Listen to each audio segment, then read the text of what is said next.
Hi guys, I'm officially back from LA and I am so happy to be home. I bought a lot of goodies there, and the first thing that I want to kind of review for you guys is something that I don't think I've seen any reviews on yet.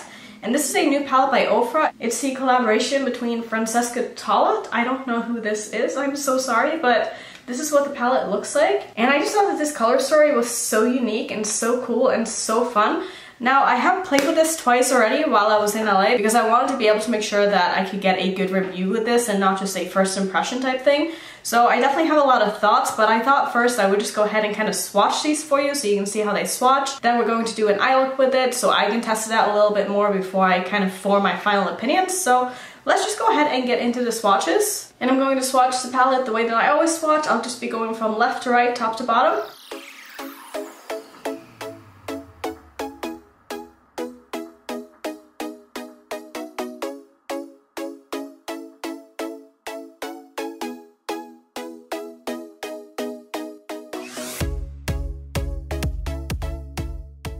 So I'll be completely honest here, I did not swatch this palette before buying it, and that was such a rookie mistake because if I had swatched this, I probably wouldn't have picked it up, and I also didn't look at the price before I picked it up, which again was such a big mistake because this palette is like $48, which is absurd for this palette, and I don't think it's really worth $50 with the amount of shadows that you get in here. Now thankfully I did get a discount on this. I don't remember if it was 20 or 30% because I bought other stuff from Ofra as well, and I don't really remember the exact discounts from every single place that I went to because it kind of varied from brand to brand whether or not you got 20 or 30% off, but that was like the norm.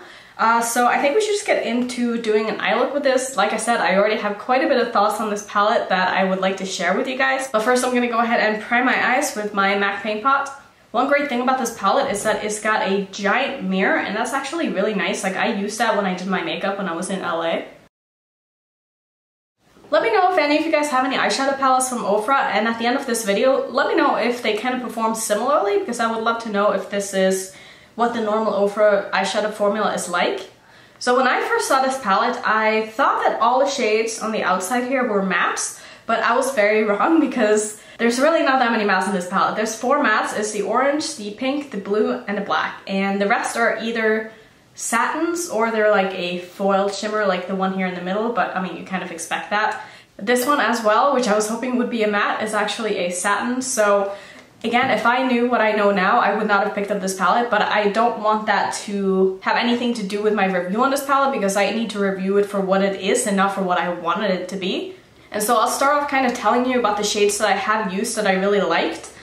This pink shade here is actually really, really nice. It's very vibrant, it's very pigmented, it's very bright. I like this a lot. This orange right here is not that bright at all. It's actually quite muted and it takes quite a bit to build up, so not a huge fan of this. I was able to get it to show up on my eyes. I will put up a picture on the screen for you here of a look that I did using this, and I used this in the crease, and by the end of the look you could barely see it at all, so I wasn't a huge fan of the orange. The green I actually really, really like. I used this in my inner corner in a look. Again, I will put the picture of that up on the screen as well. They're not the best pictures because I took them in a hotel room and it had pretty bad lighting, so but I did really like this shade as a crease shade, even though it is a satin, but it definitely works a lot better when you try to blend it out and use it as a matte instead of using it as a shimmer. I did try to use this on my lid in the first look that I showed you, and it just wasn't really that pigmented. I even tried to spray it and it was just kind of lackluster, but as a matte, I really like this.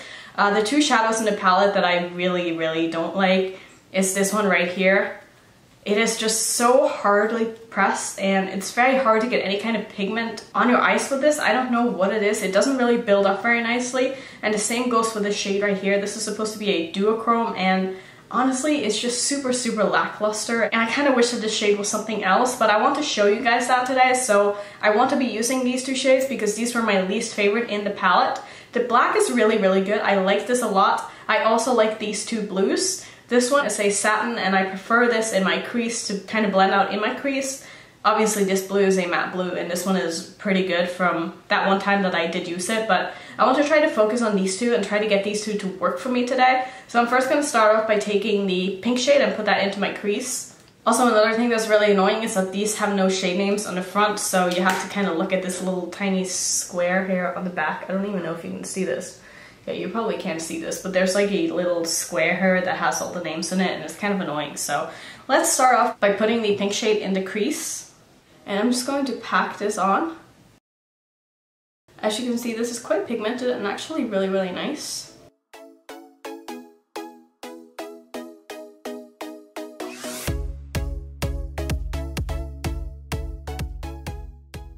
So you can tell how easy it was to put down the shade. It also blended out really nicely. Alright, so I'm going to try to take the same brush and start building on this. And I'm going to go into this darker purple shade. And I'm just going to focus this on my outer corner of my eye. And I'm really coating my brush. I don't tap it off. And you can see when I start packing, like this doesn't really do much at all.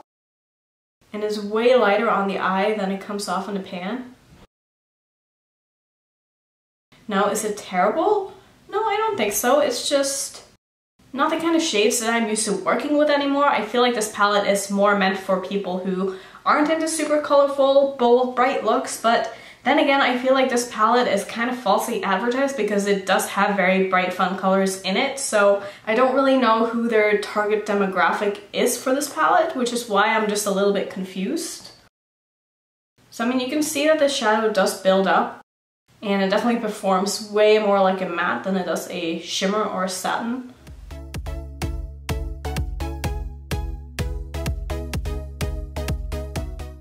Alright, so this is basically as dark as I'm able to go with this shade. I'm gonna go back in with the pink now and just kind of bring this color back a little bit up top here, and also work on really blending out the edges.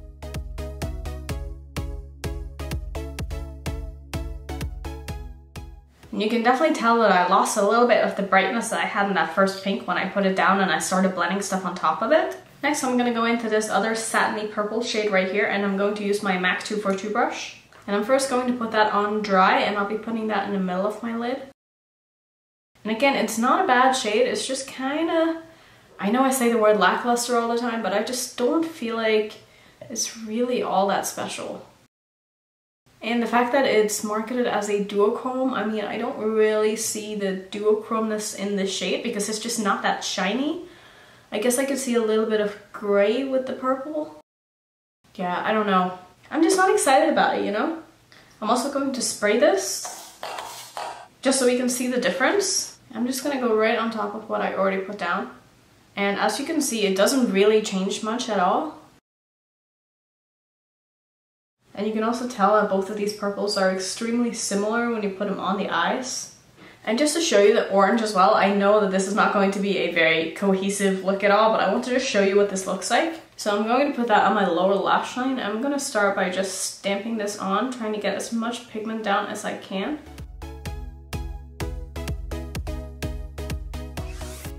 And you can tell it doesn't really show up that much. It's really not all that pigmented.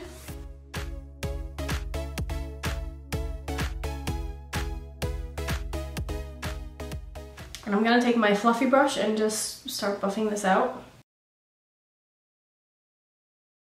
And you can tell there's really not a whole lot left of this shade on my eyes. And even if I were to try to go in and build this up and then start blending it out again, like it's never going to look super popping like a lot of other oranges do.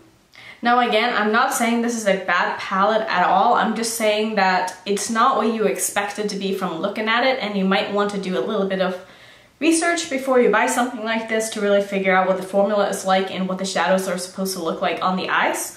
Because when I saw this at first, I was like, that's such a fun, bright palette, but it's actually quite muted when you start using it. So it's just something to keep in mind if you're thinking about getting this palette. It's not going to be for a very colorful lover like myself. It's more going to be for people who want everyday shades but still have a bit of color to them. And you can tell that they blend it out nicely and they layer pretty nicely on top of each other as well. And I feel like a lot of people would really like this kind of look. For me personally, again, it's not something that I get excited about anymore because I found so many other brands that have super pigmented shadows, and that's what I've been working with for so long that when I start playing with something like this, I'm just a little bit underwhelmed, if you will. But let's go in with this middle shade right here, and I'm going to put that in the first half of my lid, also wrap it around down to my lower lash line. And this is without spraying my brush.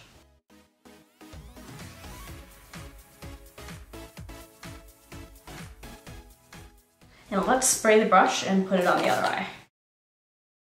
So you can tell how much more foil it looks when you do spray it.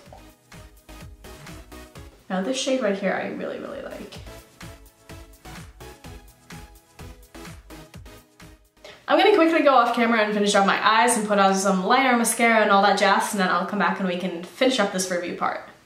Alright, so this may have gotten a little bit out of hand, but I felt like I needed to do something to make this look a bit more interesting. So in my waterline, I decided to go with the orange ColourPop liner, which is called Puppy. And for my eyeliner, I decided to use Blue Velvet by Jeffree Star, and on top of that, I put my new Stila Glitter and Glow in Psychic, and I really like how this turned out. I think this is so cool, and I think this really saved the look and made it look a lot more interesting.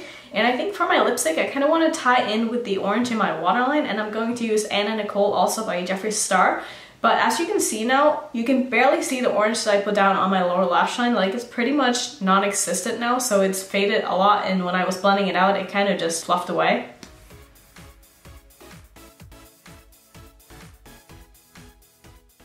Alright, so this is going to be the finished look. I guess I should probably sum up my thoughts on this palette. Now again, just looking at this palette in the pans, these colors look a lot more vibrant and fun and colorful than they really are on the eyes. As I said before, I originally thought that this was going to be an all matte palette except for the shimmer in the middle, which was all my mistake, and I did not realize that a lot of the shades in this palette were in fact satins, and satins is not a formula that I personally prefer to work with, so to me, this palette is not what I thought it would be, and so for me, it's not what I'm looking for to add to my collection. Do I think that a lot of people would like this?